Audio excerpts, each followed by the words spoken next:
مرات عمي يا مرات عمي. ايه يا محمد في ايه؟ يا مرات عمي ماما ضربتني تاني. يا نهارها اسود. مين اللي ضربها؟ بص امه عامله في ايه؟ هي اتجننت. همك مجنونه يالا.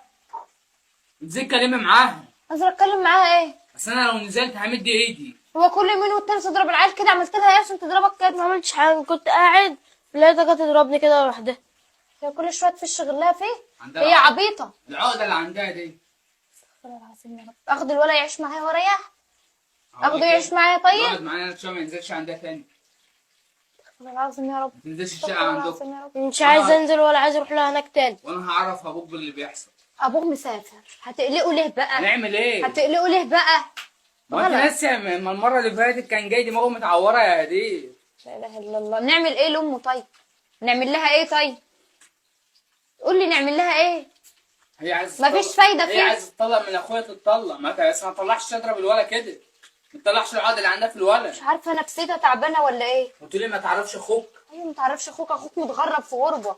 هنقول له ايه كل شويه؟ ما هو متغرب عشان ده. انا هاخد الولا يقعد معايا، انا هاخد الولا اربيه انا. ده الواد بيحبني اكتر من امه، وكل شويه يجي عشان الحقه. افرض احنا مش موجودين مسكته خبطته خبطه ولا حاجه، جراله حاجه، هو ده يرضي ربنا؟ كلميها ده في الموضوع ده، كلميها عشان انا لو نزلت همد ايدي عليها. مد ايدك على المشكله تكبر وتقولوا مد ايده على واحده، ويجيبوها بقى ان مد ايده على مرات اخوه وانت مش شايفه عامله ايه في الولد؟ هيشيلوك انت غلط. سيبني انا اتعامل معاها. هيشيلوك انت غلط وغلط كبير. والغلبان اللي مسافر بره ده ما يعرفش حاجه. استغفر الله العظيم يا رب. عمال يبعت لها فلوس وخلاص. تاخد الفلوس وتطلع عقدها على الولد. لا اله الا الله. مش مقدره النعمه اللي ربنا مديها لها. والله العظيم خساره فيها العيل ده. مش مقدره النعمه اللي ربنا مديها لها. اخش يا محمد الاوضه، هحط بتادين على الجرح ده. وريني يا ابني دماغك، الخبطه اللي كانت في دماغك من المره اللي فاتت. وريني حسبي الله ونعم الوكيل فيه. لسه معلمه. استنى كده يا دم هزقها وربنا لا هرن عليها هزقها. امسح بكرامتها الارض. بلاش يا دين بلاش. امين. الو. ايه يا مياد؟ قال لي انت عاملاه في الولد ده. انت حره يعني؟ انت حره يعني؟ مش فاهمه. ما تدخلش.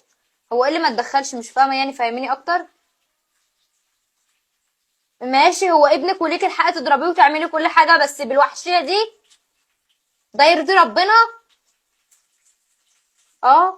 ده انت بجح يا شيخ.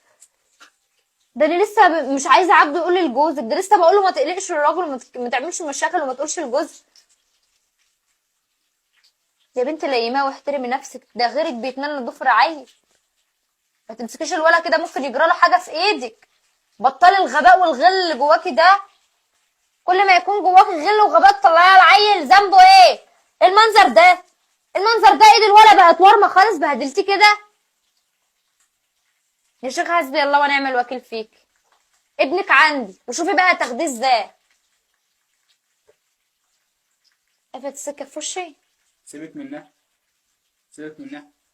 وهي مش عارفه تطلع لك هنا اصلا. انا هروح بيت ابوها اشتكي لابوها. والله لا رايحه لابوها مش شكياله. هتشتكي اشتكي لابوها. ابوها اللي بتقعد تمرمطه في الشارع دي وتهزقه في الشارع. لا هشتكي ده لابوها. ابوها بيفهم. حق ولا باطل. ابوها بيفهم في الاصول. بيفهم في الاصول بس ولا عارف ياخد معاها ولا حق ولا باطل. مش كفايه ان هي مهزقاه في الشارع. خش يا محمد يلا اغسل وشك كده ولا حاجه يا حبيبي. سرح شعرك، هحط قطر ناكل وبعدين تعالى اقول لك على حاجه. روح له الصيدليه الاول هات له حاجه وبعدين يجي يغير هدومه واغسل وشه وناكل. يلا ماشي. يلا. استغفر الله العظيم يا رب. استغفر الله العظيم يا رب. انزل يا زين يلا. انزل يا حبيبي. منك لله يا بعيده، منك لله يا شيخه.